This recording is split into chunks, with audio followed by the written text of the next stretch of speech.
Carta aos Gálatas. E demorou, mas nós chegamos no capítulo 2. Gálatas 2. E nós estamos trabalhando com um tema, o mesmo Evangelho.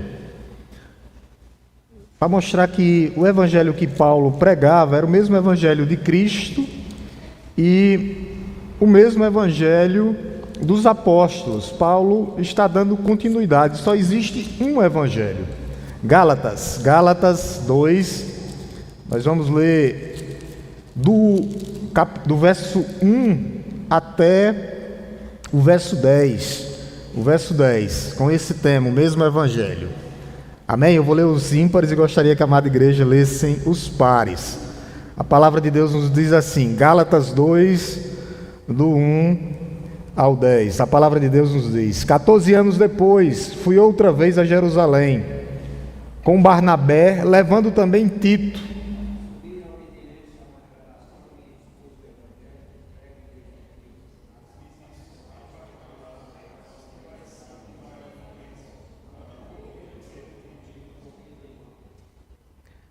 Mas nem mesmo Tito, que estava comigo, sendo grego, foi obrigado a submeter-se à circuncisão.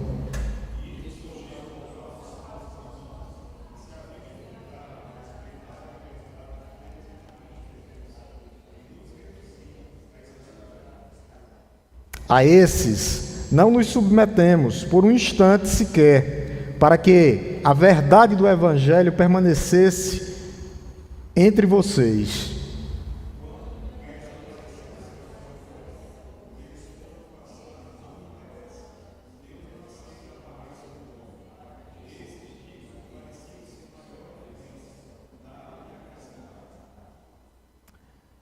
Pelo contrário, quando viram que me havia sido confiado o evangelho da incircuncisão, assim como Pedro foi confiado o evangelho da circuncisão.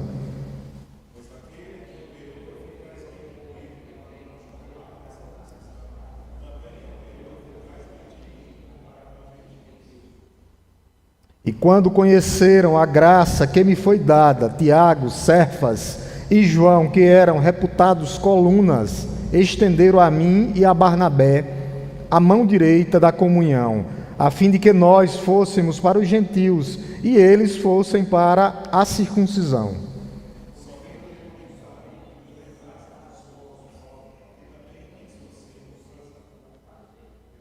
Amém, meus amados irmãos? Irmãos, vamos curvar nossas cabeças, vamos orar por iluminação e compreensão da parte de Deus. Te louvamos, Deus Todo-Poderoso, Criador dos céus e da terra, por essa primeira parte. Te bendizemos, ó Deus, por tudo que aconteceu aqui até agora, ó Deus. E nesse momento nós te pedimos, ó Deus, que o Senhor fale aos nossos corações, ó Deus, através da Tua palavra, que é revelada e inspirada, ó Deus. Mas nós precisamos, ó Deus, da Tua iluminação, para que nós possamos entender que ela é a Tua palavra, a palavra do alto, palavra revelada, a palavra de Deus. Fala, Senhor, aos nossos corações através da Tua palavra.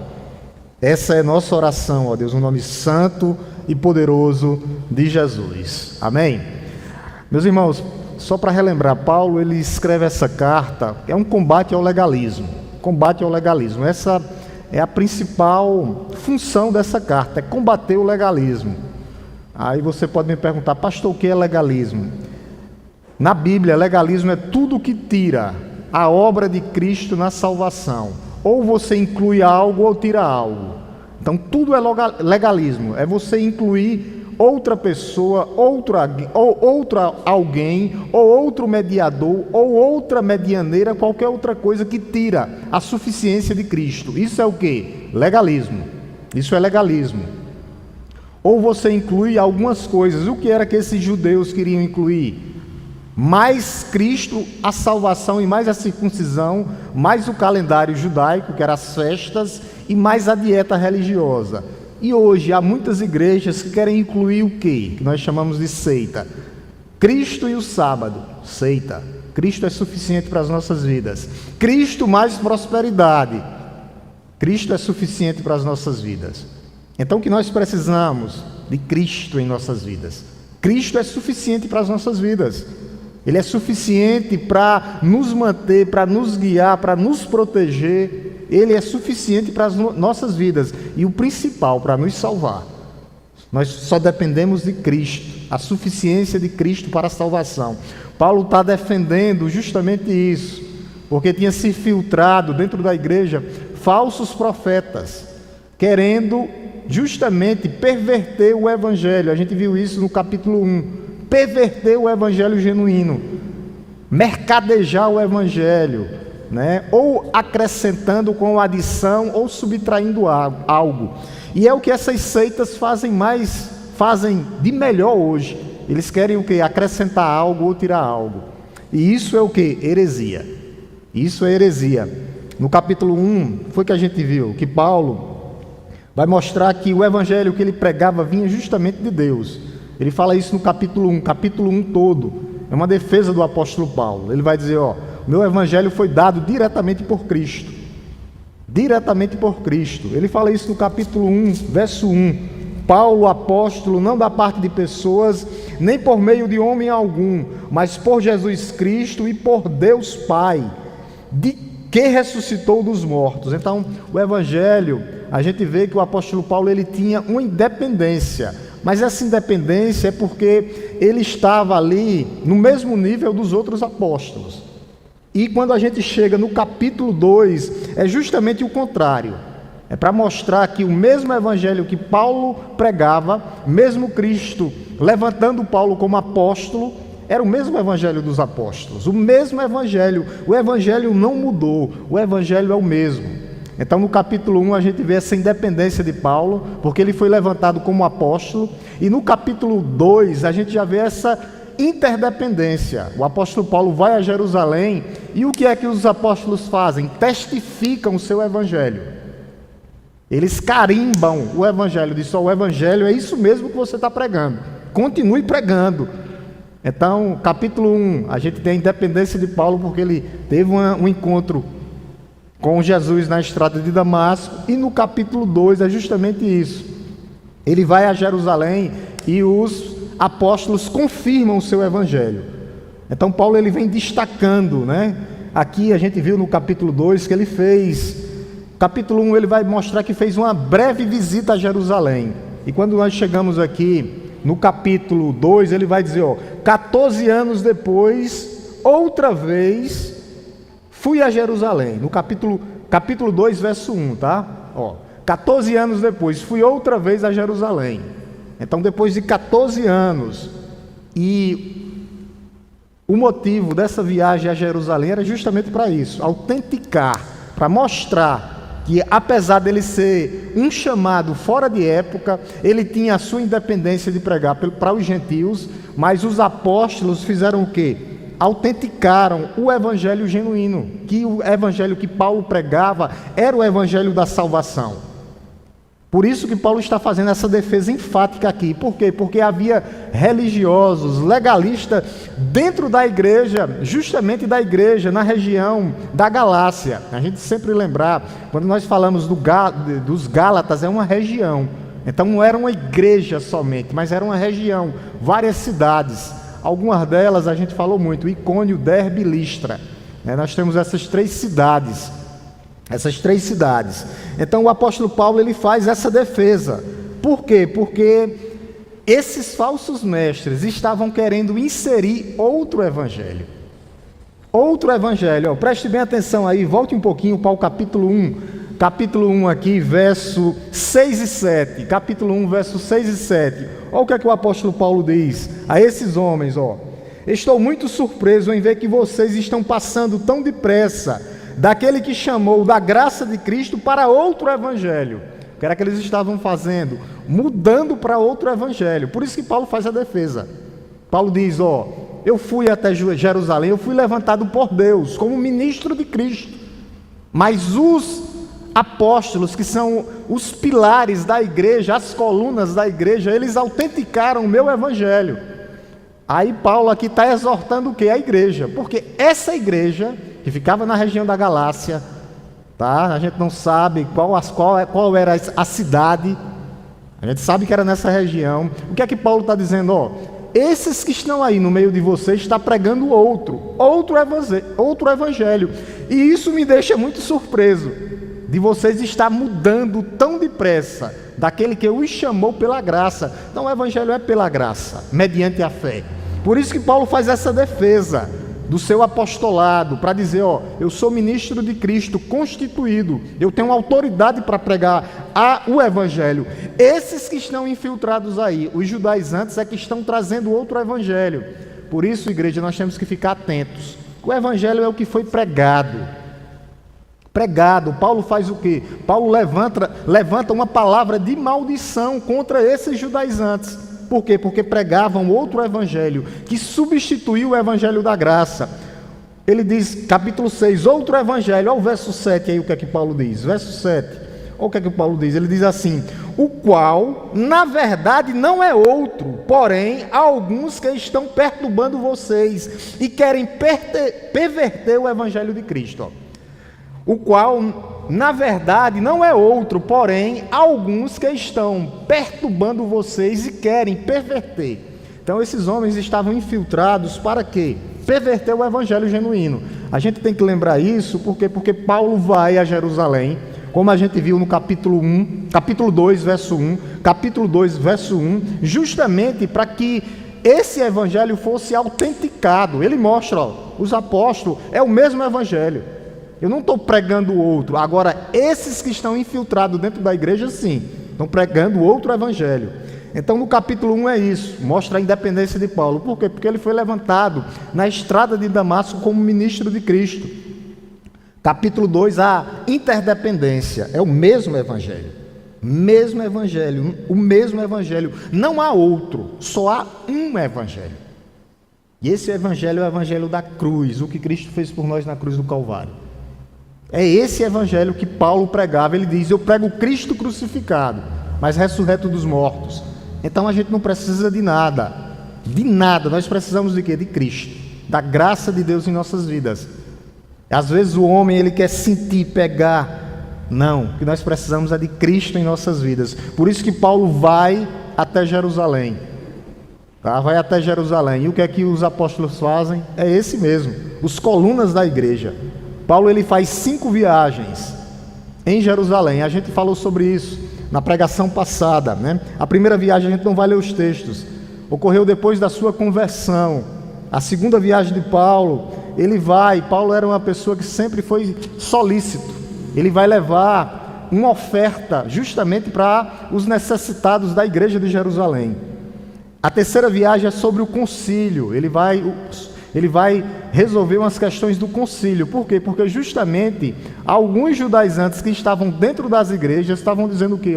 Precisa da circuncisão. E Paulo leva isso a Pedro, a Tiago e a João. E Tiago, como pastor da igreja de Jerusalém, que era quem tinha autoridade, o que é que ele diz? Não, justamente, vocês estão certos, continue pregando, não precisa circuncidar. O que vocês têm que ter cuidado é com a imoralidade. O que vocês têm que ter cuidado justamente é com os ídolos. É só isso que vocês têm que ter cuidado. E com os alimentos sufocados. Mas a gente viu que depois, Jesus, o que é que ele faz? Quando Jesus está aqui, ele abençoa todos os alimentos. Então, todos os alimentos são abençoados. E a quinta viagem de Paulo, a quarta viagem é justamente entre a terceira viagem que ele vai, na viagem missionária. A quarta viagem de Paulo ele faz novamente uma passagem rápida, né?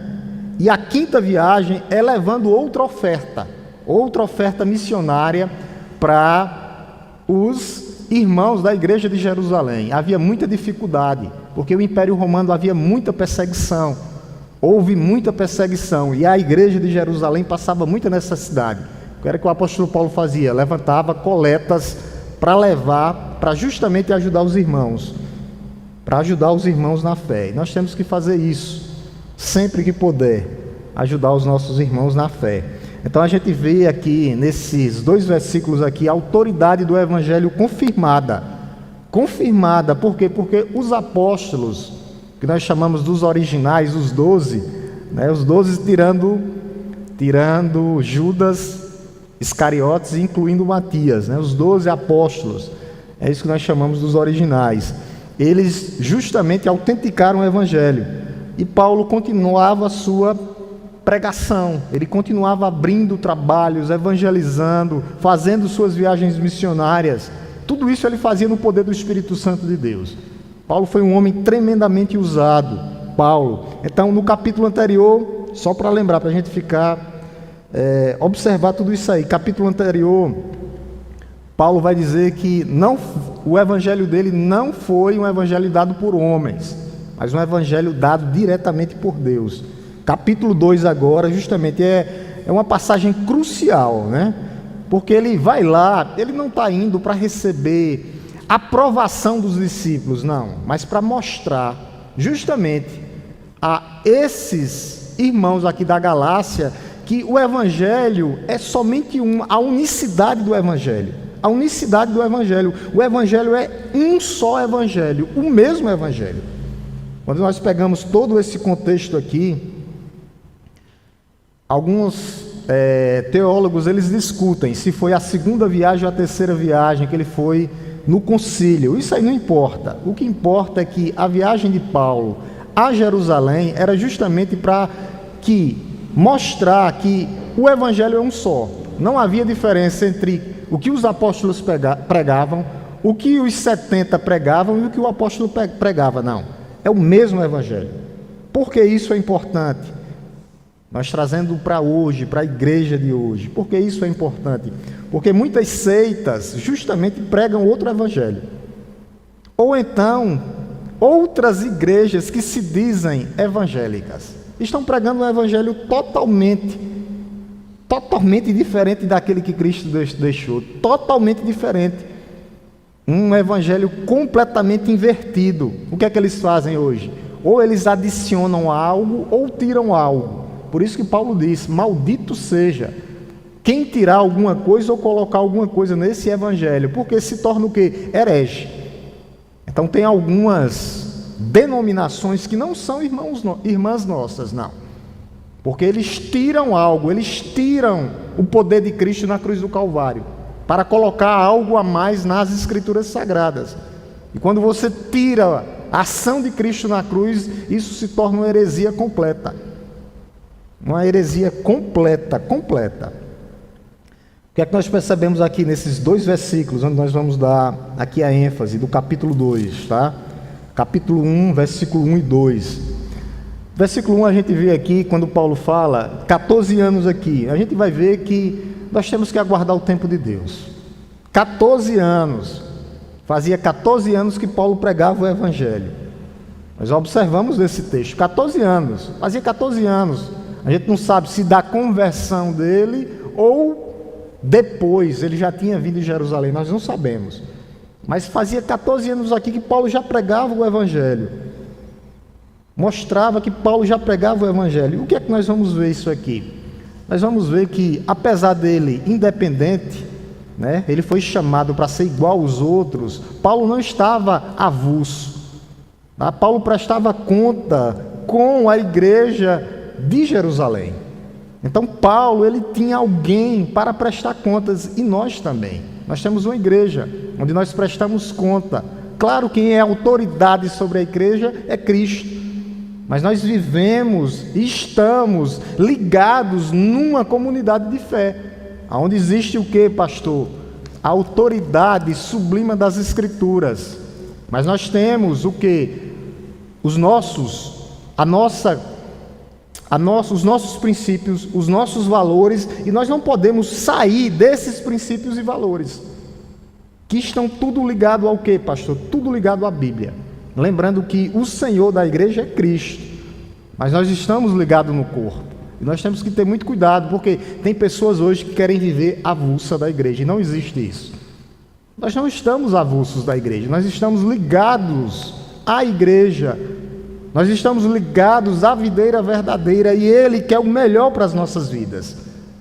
Ele quer o melhor para as nossas vidas. Então a realidade desse evangelho aqui da graça é que Pedro, Tiago e João, eles endossaram o que Paulo tinha que pregar. Olha o que é que ele diz aqui, Paulo, no verso 9, só para a gente pegar isso aí, para ver que Paulo, ele foi até os líderes da igreja. Verso 9, olha o que é que diz aqui, no verso 9.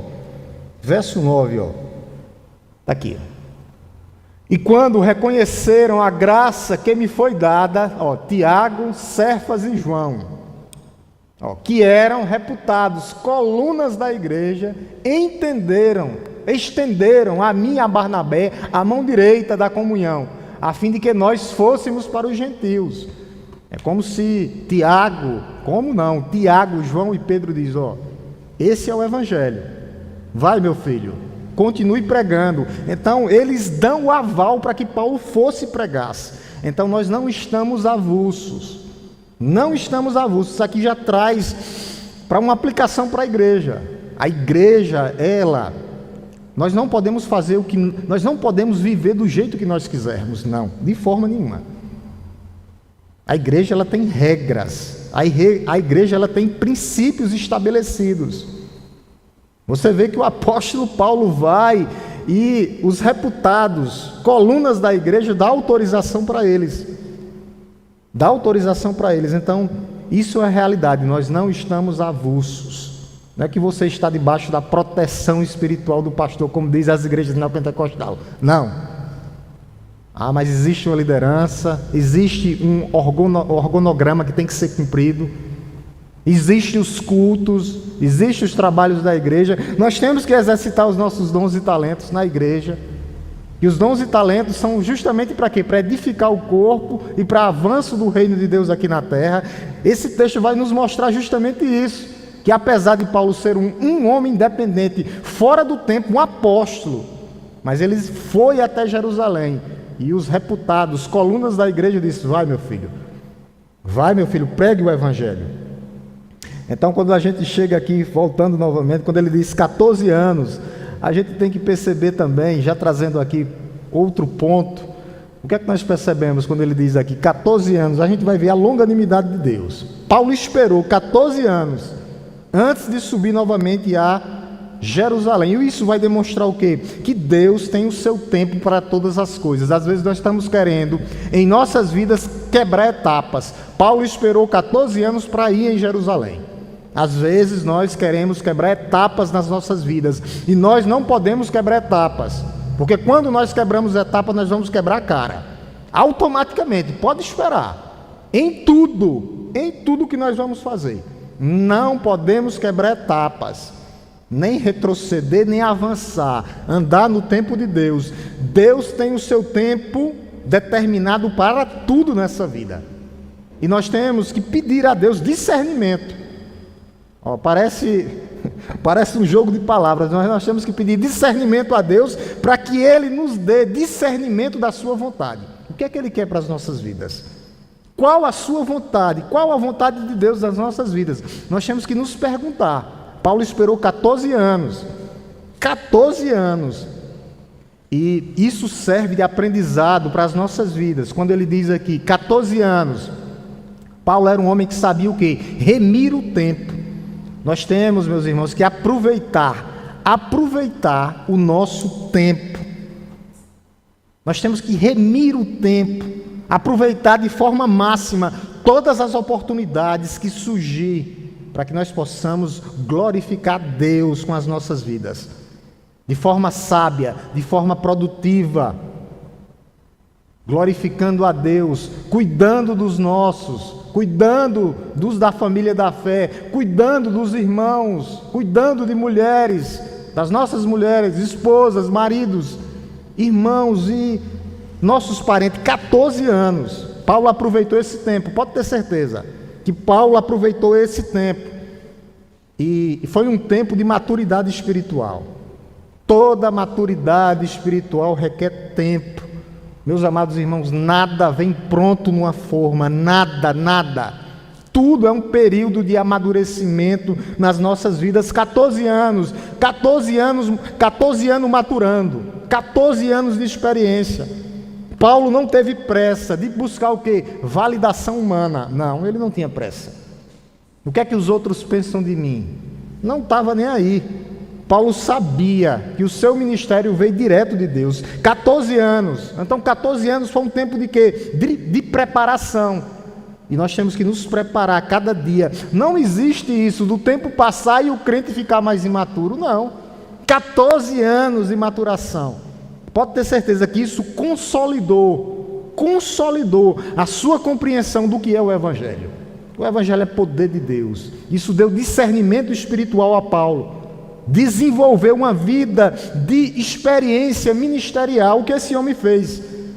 Quanto mais maduros, mais firmados em Cristo. Tem pessoas que vai ficando mais tempo na igreja, vai ficando mais imaturo. Isso é uma contradição. Uma contradição com os crentes. Outra coisa, nada vem pronto, nada vem numa forma, nada vem numa bandeja, não. Precisamos de tempo. Para quê, pastor? Para amadurecermos espiritualmente. Por isso o apóstolo Paulo vai falar lá em Romanos que nós vivemos de fé em fé. É um dia após o outro. Então todo dia é um crescimento, todo dia nós aprendemos algo, todo dia nós nos fortalecemos. E nós temos que às vezes aprender a trabalhar com nós mesmos, porque às vezes nós somos mestres em quê? Colocar a culpa nos outros. Não, mas nós temos que aprender a nos dar conosco, com as nossas vidas, crescimento diário.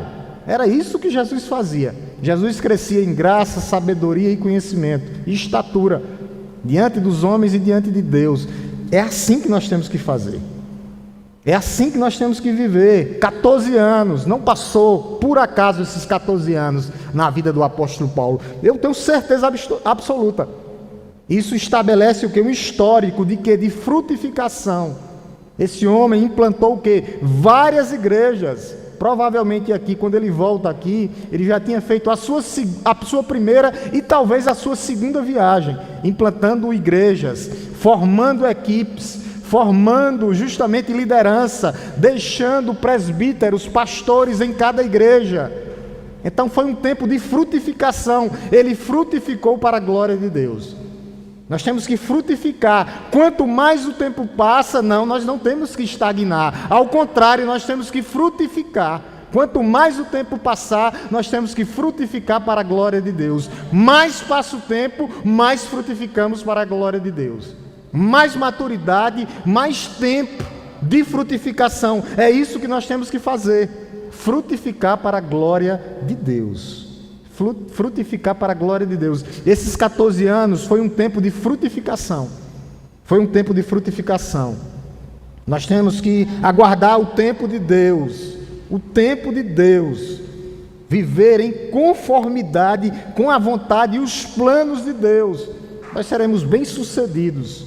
Pode ter certeza, bem-aventurados. É fundamental para evitarmos o que, pastor? Consequências negativas em nossas vidas, quando quebramos etapas. Paulo não quebrou. Nós temos que esperar o tempo de Deus, na vida pessoal, na vida espiritual e na vida prática, porque senão será um desastre. Eu não estou falando em perder a salvação, mas eu estou falando de uma desorganização familiar, estrutura econômica, abala todas as coisas da nossa vida. Quando nós o que, pastor? Quebramos etapas. Quebramos etapa. Quando nós quebramos etapa, isso o que? Desagrada a Deus. E pode levar o que, pastor? A perca de bênçãos espirituais, afastamento da presença divina e sofrimento. Isso é natural. Por isso, meus amados irmãos, nós temos que aprender como o apóstolo Paulo, 14 anos, remindo o tempo, aproveitar de forma máxima o nosso tempo para glorificar a Deus. Eu quero colocar esse texto aqui, que Paulo fala em remir o tempo. Germana, coloca bem aqui para mim, Efésios 5:16. Eu gosto da palavra remir. É justamente, não vai estar aqui, mas vai estar aproveitando. Eu gosto também da palavra aproveitando. Olha o que é que ele diz: aproveitando bem o tempo. É isso que nós temos que fazer. Porque os dias são maus. Nós temos que remir, aproveitar cada tempo dado por Deus, porque os tempos são maus, tempos difíceis. Em que áreas, pastor? Todas as áreas. Todas as áreas. Nós temos que remir o tempo. Os tempos são maus. E o mundo vai apresentar o quê? Desafios, obstáculos, barreiras que vão surgir. Isso vai exigir o quê da igreja? Sabedoria, amadurecimento espiritual, 14 anos. Sabedoria, amadurecimento e discernimento. Tem pessoas que agem de forma abrupta. E vai quebrar a cara, pode ter certeza.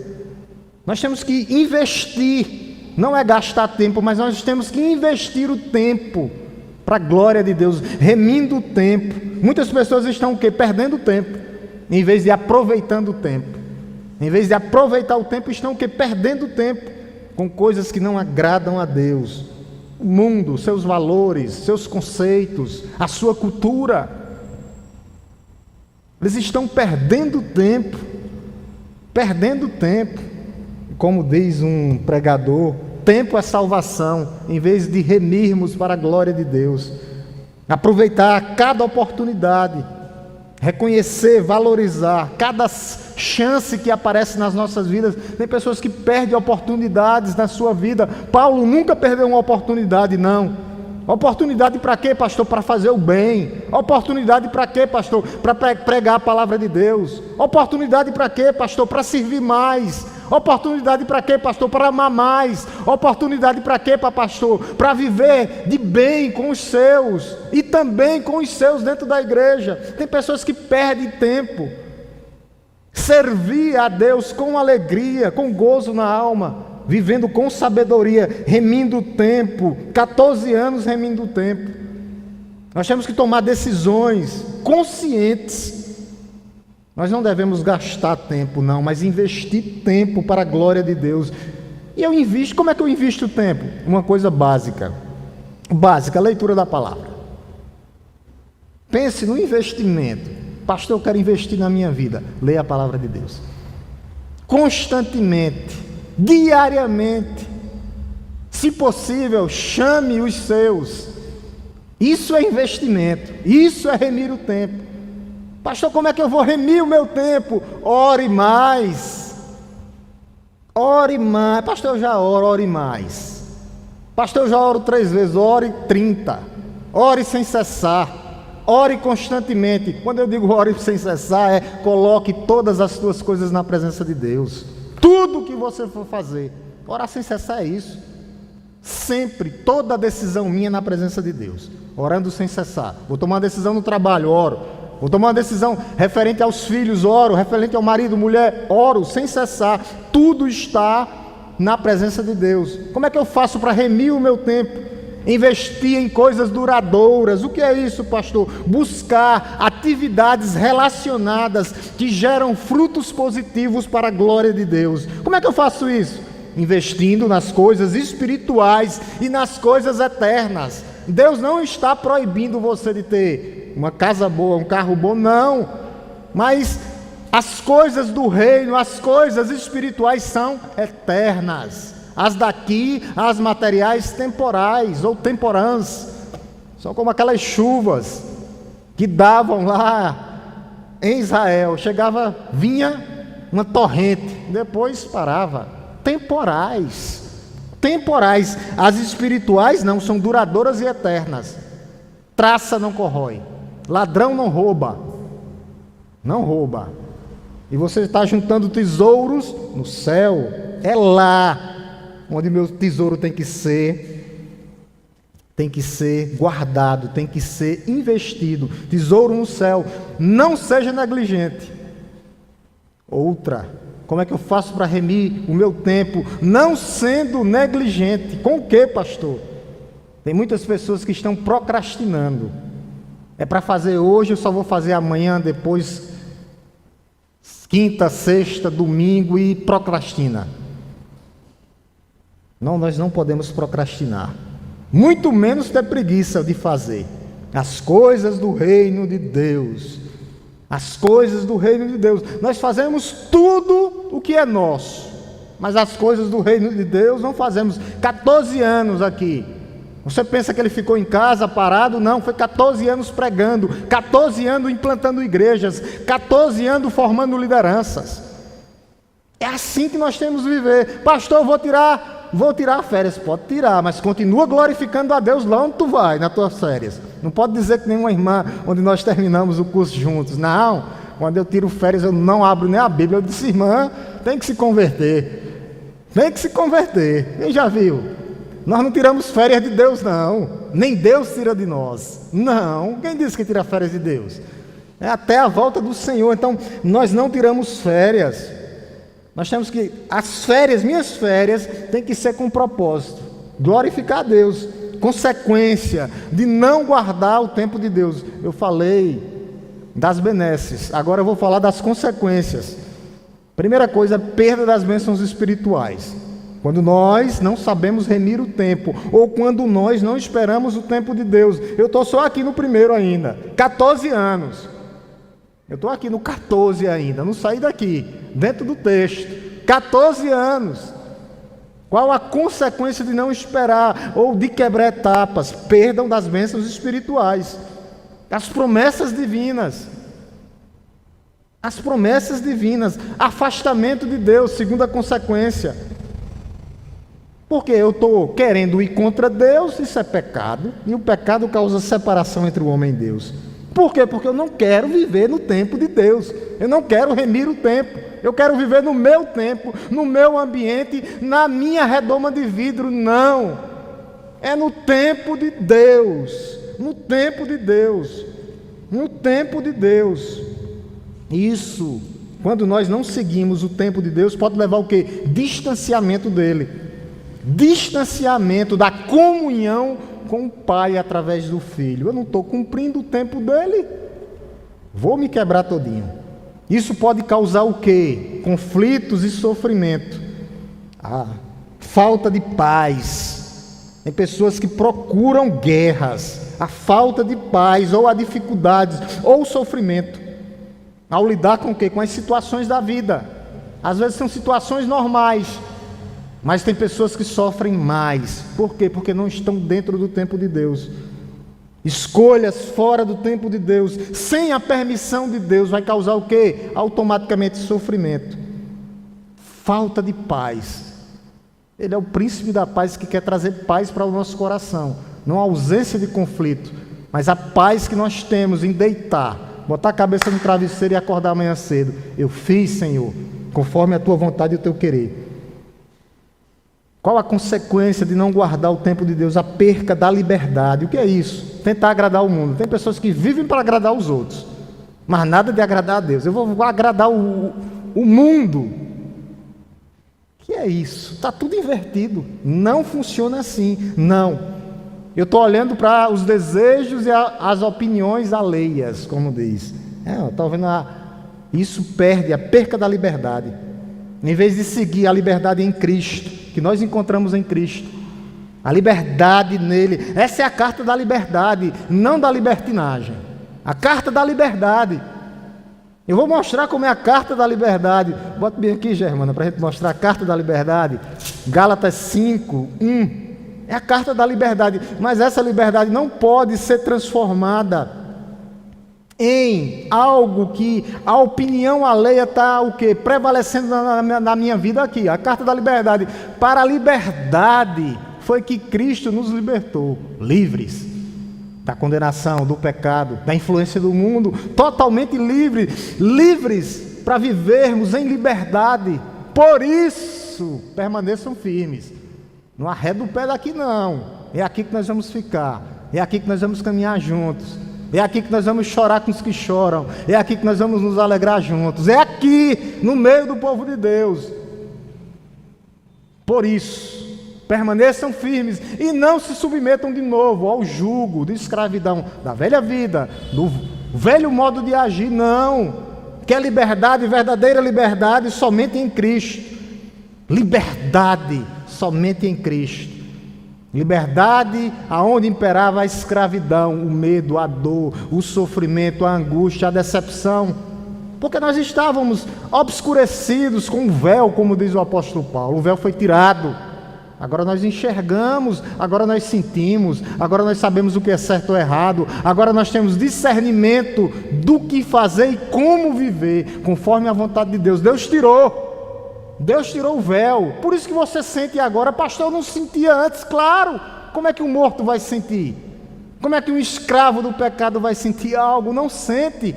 Agora livres em Cristo, apesar dos pesados. Eu sei do peso que você está levando. Deus sabe do peso que você está levando. Cada um tem os seus. Mas Essa carga que você está levando, ela não é sua. Deus não dá um fardo maior do que você possa levar, meu amado. Então, liberdade. Não vá deixar ser escravo do mundo ou da opinião. Que opinião dos outros? A opinião alheia. Aqui, qual é a opinião? A opinião está aqui, no que ela diz. Eu tenho que viver conforme ela. É isso que vai nos dar verdadeira liberdade. Verdadeira liberdade. Qual o preço de não seguir o tempo e remir o tempo conforme a vontade de Deus? Talvez muitos não foram nem salvos verdadeiramente. Não houve nem salvação. Parece uma palavra dura. Não é perder, é nunca ter recebido. Nunca ter recebido. Por quê? Por causa da desobediência. A persistência em desobedecer. Pode ter certeza que um dia vai levar ao afastamento completo de Cristo. Ou então vai haver um crente no meio, um joio no meio do trigo. Porque não tem frutos. Pelos frutos conhecerei a árvore. Isso é muito importante. Agora sim, vai passar para o segundo ponto aqui. As companhias das nossas vidas, elas são importantes. Capítulo 1. Capítulo 2, verso 1. As companhias. Olha com quem Paulo andava. Andava com um judeu e com um gentio. Mas dois homens de Deus. Nós temos que influenciar. Não deixarmos ser influenciados. Ao contrário. A luz é você é que tem que brilhar. É nós que refletimos a beleza da santidade de Deus. A tocha tem que estar erguida, brilhando. Refletir a luz de Cristo. Olha o que é que diz, capítulo 2, verso 1. Capítulo 2, verso 1. As pessoas que Paulo andava. Isso tem muito a ver com e dizer quem nós somos. Não é que nós vamos nos afastar dos outros, não. Nós temos que estar no meio mesmo do mundo, lá no colégio. É lá que vai brilhar. Mas olha com quem Paulo andava. O que é que ele diz? 14 anos, né? 14 anos. O 14 anos demorou aqui no primeiro ponto, não foi? Fui outra vez a Jerusalém. Ai, com Barnabé, levando também Tito. Barnabé é judeu, Tito gentil. O que é que isso mostra para pastor? Não há diferença na igreja de Cristo. Primeira aplicação. Todos são iguais. Iguais aqui. Não há diferença. Do pastor a quem está abrindo a porta. Do pastor a quem está servindo lá. Iguais. Judeus e gentios. Mesmo nível. Qual é o que é que Deus sempre quis? Um povo. Nunca teve plano B, C, D, E, F, G, H, muito menos Z, não. O plano é A, sempre foi ter um povo, judeus e gentios, era isso que Paulo foi levando o quê? Um judeu, Barnabé, seu pai na fé, quem iniciou a caminhada com Paulo, Barnabé. Subi, ou fui. Tem versão que está subir. Fui outra vez a Jerusalém, com os dois, Barnabé e Paulo. Barnabé a gente sabe, foi o companheiro de Paulo de viagem, né? E representava aqui, Barnabé era a ponte. Quem tinha o contato com os apóstolos, quem era? Barnabé. É os apóstolos que dão essa autoridade a Barnabé para ir até Paulo, e juntar Paulo e levar Paulo para as viagens missionárias. Tanto que a Bíblia começa dizendo, a primeira viagem missionária, Barnabé e Paulo. Depois é que Paulo toma a liderança, toma no bom sentido, né? Ele é quem assume a liderança, o apóstolo Paulo. Então representa justamente essa ponte aqui. Barnabé era um levita de Chipre, da cidade de Chipre. O nome de Barnabé é muito interessante, vai falar lá em Atos, a gente vai ver isso, né? O nome de Barnabé é filho do encorajamento, ou filho da consolação, ou filho do consolo, que estava ligado justamente aos 12 discípulos. Olha o que é que diz aqui, vou pedir ela para colocar, só para a gente ver. Coloque bem aqui Atos, por favor, Germana, Atos 4, 36 e 37. Atos 36 e 37. Barnabé representando os judeus, Tito e gentios, para mostrar que a igreja não existe separação, diferença. Atos 4, 36 e 37. Atos 4, 36 e 37. Então José, a quem os apóstolos chamavam Barnabé, tá? Que quer dizer, filho da consolação, um levita natural de Chipre, verso 36, 37. vendeu o campo que possuía, trouxe o dinheiro e depositou aos pés dos apóstolos. Era um homem, além de ser crente, era um homem generoso. Generoso, filho da consolação. A gente viu aí no verso 36. Barnabé havia o quê? Defendido Paulo anteriormente. Quando os discípulos perguntam: rapaz, será que ele é crente mesmo? Olha o que Barnabé diz. Atos 9, 26 até o 28. Do 26 até o 28. Olha o que diz, ó. Quando chegou a Jerusalém, isso em Jerusalém, a defesa de Barnabé sobre Saulo, ainda nem era Paulo. Quando chegou a Jerusalém, Saulo procurou juntar-se aos discípulos de Jesus. Porém, todos tinham medo dele, não acreditando que ele fosse discípulo. Verso 27. Mas, olha o que Barnabé faz aqui por ele. Olha a defesa de Barnabé. Mas Barnabé, tomando-o consigo, levou até os apóstolos, levou até os colunas da igreja, e contou-lhes como Saulo tinha visto o Senhor no caminho, e que o Senhor tinha falado com ele. Também contou como em Damasco Saulo tinha pregado ousadamente em nome de Jesus. Verso 28. E Saulo ficou com aqueles em Jerusalém, entretanto, e saindo, pregando ousadamente em nome do Senhor. Barnabé faz essa defesa do apóstolo Paulo. Quando todos estavam com medo de Paulo, quem foi atrás de Paulo? Barnabé. Não tem tempo em nossas vidas que é assim, todos se afastam da gente, mas tem um que diz: eu confio nele. Hein? Quantas vezes a gente já não, todos se afastaram, até o pastor, por excelência, disse que ia ser traído e que ia ser afastado, que todos iam se afastar dele, quanto mais nós. Então Barnabé era esse homem que foi atrás do apóstolo Paulo quando ninguém confiava nele. Nós temos que ter pessoas de confiança.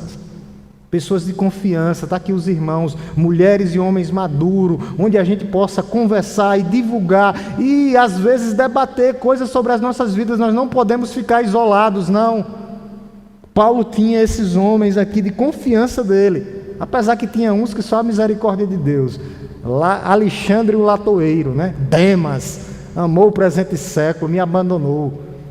Tem uns que vão nos abandonar. Muitos não queriam nem ver Paulo. Então Barnabé era esse homem. O que é que a gente vai perceber? Judeu e um gentil, tá? Simbolizando justamente isso, o plano de Deus. Qual o plano de Deus, pastor? Um povo, um só povo. Nós vamos se juntar a todas as igrejas de confissão evangélica, aqueles que realmente creem em Jesus, não com placa, mas as pedras vivas. Aí sim, um só povo, naquele grande dia, um só povo. Barnabé foi companheiro de Paulo de viagem, e Tito era filho da fé. A gente viu lá, Tito era o que? Um grego, filho da fé. Barnabé, o que é que Barnabé faz aqui? Barnabé, ele inicia a vida missionária de Paulo, tá? A vida missionária de Paulo começa justamente com Barnabé, e automaticamente Tito, que representava o quê? Os gentios. Tito era grego e gentil. Por isso, meus amados irmãos, a gente tem que ter cuidado. Tito era um gentil, era incircunciso porque a gente vai perceber que não foi preciso Tito fazer a circuncisão. Paulo disse: não, aqui já passou isso aí, esse tempo, não precisa mais circuncisar. Mas Paulo, o que era que Paulo fazia? Paulo tinha estratégias. Já a Timóteo, que era mestiço, era filho de uma judia, mas o pai era grego, ele foi lá para não ter confusão, ele circuncida. Então Paulo tinha as estratégias, porque isso não mudava nada. Porque o que era que significava tudo aqui? O problema desses homens aqui, inclusos na igreja, os falsos profetas, os judaizantes, era que queriam dizer que a circuncisão salvava. E Paulo disse: não salva nada. Então, esse grego aqui, que era Tito, era um homem incircunciso, no sentido de que ele não foi preciso fazer a circuncisão. Sua presença aqui demonstra a graça de Deus na prática, que ela chegou para todos, judeus e gentios. Tito, sendo gentil, não foi aceito, ele foi aceito no meio de Paulo, sem precisar o rito da circuncisão. Olha o que diz aqui no verso 3 a 5, aqui, a gente vai perceber que Tito, verso 3 a 5, não precisou circuncidar. Verso 3 até o 5, vou pegar aqui só para a gente ter uma base disso aqui, porque eu estou falando que ele era incircunciso no sentido de não precisou fazer a circuncisão. Olha o que ele diz aqui, do verso 3 ao 5, ó. Mas Tito, que estava comigo, sendo grego, foi obrigado, não foi, tá? Mas nem mesmo Tito, que estava comigo, sendo grego, foi obrigado a submeter-se à circuncisão. Então não foi obrigado. E isto surgiu por causa dos falsos irmãos que se haviam infiltrado para espreitar a liberdade que temos em Cristo e nos reduzir à escravidão. A esses não nos submetemos, verso 5, tá? Por um instante sequer, para que a verdade do Evangelho permanecesse entre vocês. Então Paulo não submeteu Tito à circuncisão, tá? Não submeteu. É interessante que a gente vê que Tito era um dos companheiros, era pastor das igrejas e foi um companheiro de Paulo na caminhada. Só na segunda epístola de Paulo a Coríntios, ele cita Tito 8 vezes. 8 vezes. E uma das epístolas que Paulo escreve tem o nome de Tito. Eu até preguei nela aqui uma vez. Então a gente vai ver a importância desses homens que caminharam com Paulo, mostrando que nós temos que andar com pessoas que edificam as nossas vidas. Nós estamos no meio delas, não somos igual a eles, mas nós temos que pregar e refletir para que essas pessoas possam ser alcançadas. Mas nós não podemos nos moldar ao estilo de vida deles, ao modo deles falar, ao modo deles se vestir. Não podemos, de forma nenhuma, ao contrário. Quem tem que refletir, quem tem que influenciar somos nós. O ponto principal aqui de Tito é justamente isso, que a circuncisão ela ficou para trás. Ele leva Barnabé com ele, que era companheiro de viagem, e Tito. Então a circuncisão não tem mais importância nenhuma, não tem nenhum valor. A circuncisão ficou para trás. Tinha que ser quebrado isso nas fileiras apostólicas, porque havia um mito que precisava de que ser circuncidado o homem para ser salvo. Isso não existe. Esse mito tinha que ser quebrado. Esse mito só existia em quê? Na cabeça dos falsos profetas. A circuncisão era sombra. Jesus ele cumpriu toda a lei. Tudo isso aqui foi cumprido por Cristo. A sombra apontava para Cristo. Cristo é o verdadeiro que chegou para nos salvar. Então Paulo cita Tito justamente para isso. Não foi para despertar atritos. Não, estou levando aqui um incircunciso. Não, eu estou levando um cristão. Não foi para gerar atrito, não. Mas para estabelecer a verdade do Evangelho. Que o Evangelho veio para todos, judeus e gentios. A saber, o Evangelho é para todo aquele que nele crê. O verdadeiro Filho de Deus está ligado a Cristo, ligado à igreja através do que Cristo fez por nós. Então, meus irmãos, nós respeitamos todos dentro da igreja, todos são importantes dentro da igreja, quando todos têm o mesmo olhar para Cristo Jesus. Diferentes, globo ocular, a nossa digital, mas um em Cristo. Somos um em Cristo. Lembrar que o que Ele fez com nós foi justamente isso, trazer uma transformação nos nossos corações. E o que é que Ele quer das nossas vidas hoje? Que nós venhamos a continuar. Então Paulo não foi a Jerusalém por causa de uma obediência, ele não foi por causa de homens, não. Ele foi por causa de uma revelação. Deus se revelou a ele e disse: vai até lá. Eu tenho uma grande obra na tua vida. Foi por isso que Paulo foi lá. Então, e foi levando o quê? Os seus companheiros de viagem. Seus companheiros de viagem.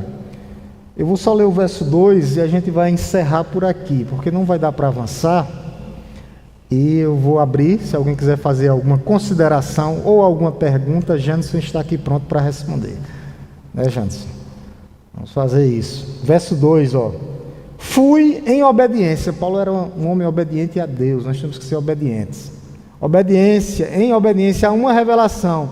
E lhes apresentei o evangelho que prego entre os gentios, mas fiz isso em particular aos que pareciam em maior influência, para não correr ou ter corrido em vão. A gente vai destrinchar esse versículo 2 aqui todinho. Tem muita coisa para falar sobre ele. Obediência, através de uma revelação, Jesus se revela para ele novamente, para apresentar o Evangelho, para mostrar que era o mesmo Evangelho. Ele procura os colunas da igreja, os líderes primeiro, para mostrar que ele não estava querendo quebrar a autoridade dos apóstolos, dos 12, principalmente dos colunas da igreja. Maior influência, ele procurou quem? Cefas, Tiago e João. E a gente vai ver, para não ter corrido em vão, não correr ou ter corrido em vão, nós temos que firmar os nossos pés nessa caminhada nossa, em Cristo, para não corrermos em vão. O bom combate tem que ser combatido dia a dia, olhando para Ele, não tirando os olhos dele, meus amados irmãos, não tirando os olhos dele. 5 minutos, se alguém quiser fazer alguma pergunta ou alguma consideração, fique à vontade, em nome de Jesus. Eu não vou puxar mais, porque senão eu vou entrar e não dá para a gente desenvolver esse versículo aqui. Se não há, louvado seja Deus. Vamos orar e vamos nos despedir para que nós possamos ir para os nossos lares, em nome de Jesus. E louvamos, Deus Todo-Poderoso, Criador dos céus e da terra. Te bendizemos, ó Deus, pela Tua palavra maravilhosa, poderosa, que é poder de Deus para a salvação de todo aquele que nele crê, para nos orientar, nos sustentar, nos guiar, nos exortar, nos educar. A Tua palavra é poder, e ela diz, ó Deus, que passará céus e terra, mas ela vai permanecer, e que nada dela será tirada ou incluída, nem um i, nem um tio, mas toda ela, ó Pai, toda a Tua palavra, ela vai se concretizar. E nós louvamos o Teu nome, ó Pai, nesta noite. Obrigado, Senhor, pela Tua igreja. Obrigado, Senhor, pelo Teu povo. Obrigado, Senhor, por cada um daqueles que se fazem presente aqui hoje. Ó Deus, na Tua casa, casa de oração. Que o Senhor nos sustente, ó Deus, no restante dessa semana que Te pertence. Ó Deus, sendo uma semana abençoada e abençoadora, para a glória do Teu nome. Fortalece-nos, ó Deus, renova a nossa força, ó Deus, renova a nossa fé, que nós possamos, ó Deus, ter esperança no Senhor, ó Deus, sabendo que o Senhor é o autor e o consumador da nossa fé, aquele que começou a boa obra em nossas vidas é aquele que vai finalizar até o dia do Senhor. E nós cremos, ó Deus, no Teu agir, sabemos, ó Deus, que o Senhor está fazendo grandes coisas no meio do Teu povo. E nós sabemos, ó Deus, que o Senhor ainda fará. Ó Deus, que o Senhor possa nos abençoar nesse restante de semana que Te pertence, ó Deus. E nós possamos, ó Deus, viver de acordo com a Tua vontade e o Teu querer. Nos leve em paz, ó Deus, para os nossos lares, no nome santo e poderoso de Jesus. Amém, meus irmãos? Meus irmãos, Deus nos abençoe. Deus nos abençoe, em nome de Jesus.